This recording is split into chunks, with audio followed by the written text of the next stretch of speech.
Ndị wogo emane ege ntị kedu ka imere kedu ka ekesanya kedu kwan conversation egbuji eji m n'aka na ọ na-aga nke ọma ma ọ bụ na anaghị aga nke ọma nwee ndị nọ bụ nwa mgbe nta ya bụ ihe eji ọkụ gaje afa mbụ ọmalịcha Igbo ya bụ na nke a bụ na-esonyere m daalụ biko echefukwala ka subscribe ka ị nwee ike na-esonyere m ihe onyonyo ndị ọzọ anyị ga-eme. N'isiokwu anyị tata ihe anyị ga-esi bụ ofe ọkwụrụ na ọgbọnọ.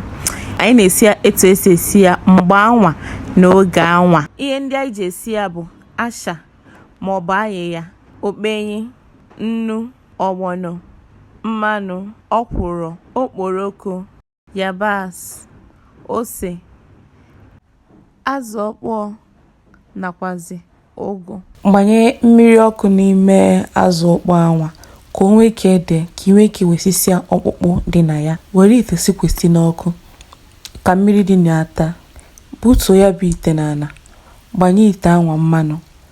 Ịgbanye ya mmanụ ka oke ga-ezuru gị, ịhapụ ka mmanụ anwa gbazee, buru ọgbọnọ anwa wụnye n'ime ya, gbarie ya bụ ọgbọnọ ọfụma, gbarie ya ọfụma dịka esi fụ ka m si eme ya.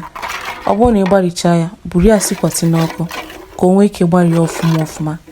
Ifu ka m si eme ya kịta anụ a, ifugo na ọ gbarigo ọfụma. Ọ bụrụ na imecha nke anwa, buru yabasị wụnye n'ime ya, ịtụgharịa ya ọfụma.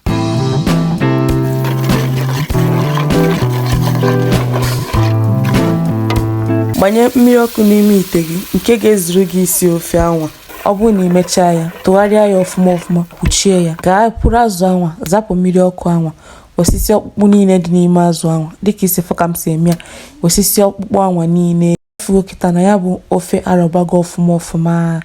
Ifu ka o si arọ kịta anụwa, ya bụ ọgbọnọ arọwago.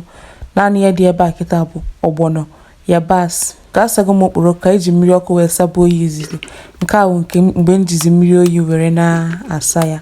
Ifuru ya ọ bụrụ na ịsacha ya, zaa ya mmiri, sakwata ya nke ugboro abụọ.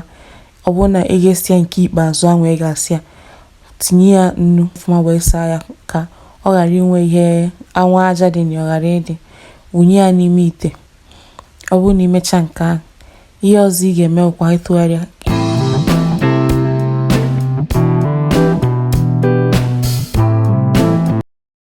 Wụnye ọkwụrụ anwa.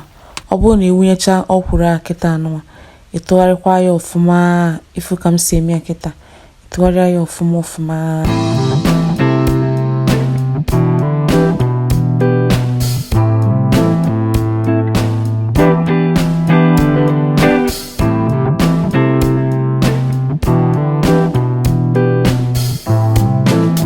Ọ bụrụ na imecha nke ahụ, ifugo ka o si dị kịta na ọ nọchitago ọfụma. Ịma na ofe gị adịbago, ọ na-akwa afịa isi chaa. Ọ bụrụ na imecha ya kịta anụwa, n'ime ikwe esuru m asha, okpenyi na ose. Ya bụ ya nwunye kịta. Imechakwa tinye nnu ka ọ ga-esi wee tụọ ya. Tụgharịa ya ọfụma ka ha ncha niile banye. Ihe ọzọ ị ga-etinye bụ azụ gị, azụ anwa iwechara ọkpụkpụ dị na ya. Ihe eji tinye ya ikpeazụ bụ na ọ dego ọfụma. Ịma na eji mmiri ọkụ wee banye ya. Ifu ka ya bụ ọkwụrụ si asụ pụtụpụtụ n'ofe. Ihe ọzọ ị ga-etinye bụ ụgụ. Were ụgụ tinye na ya dịka isi fụ ka m si eme ya kịta anụwa. Itinye ya ụgụ, ịtụgharịkwa ya ọfụma. Nke bụ eziokwu bụ na ihe m na-esi amaghị m ka ọ ga-esi tọọ. Ọ bụrụ ka m si esi bụ ihe anụwa, mana ịmago ndị m jụrụ, ndị agadi nwaanyị m jụrụ, ha si ọ bụrụ ya anyị na-esi eri kịta anụwa nọ etu a bụ isi nri. Mụ a na-esigodi ya, amaghị m ka ọ ga-esi tọọ, mana ele ya ka m sichagodo esicha. Ọ dịkwa ụtọ, ọ dị ụtọ. Ihe kwesịrị ịma na ọ dị ụtọ. Daalụ maka isonyere m n'ihe onyonyo anụ a. Ana m atụ anya na ị ga-esekwa m n'ihe onyonyo ndị ọzọ na-abịanụ. Ka emesịa anụ.